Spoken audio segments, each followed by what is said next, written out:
Büyükşehir Belediye'mize yapmış oldukları bu çalışmadan dolayı kendilerine çok çok teşekkür ediyorum. Mahallemiz yaklaşık Cumhuriyet'ten bu yana kurulduğu günden itibaren hiçbir çalışma olmamıştı böyle. Asfaltladılar. Kendilerine çok çok teşekkür ediyorum. Yolları her zaman açık olsun. Mahallem adına tekrardan teşekkür ediyorum. Bizim köy 70 yılda beri böyledir. Allah razı olsun büyüklerimize.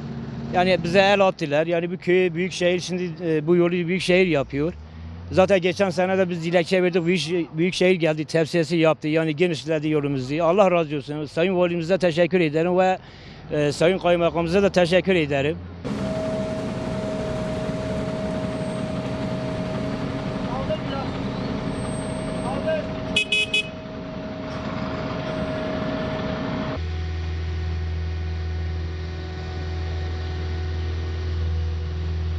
Ha, 23 tane, şimdi 3 tane arkadaşlar yeni geldi, sen 23 tane.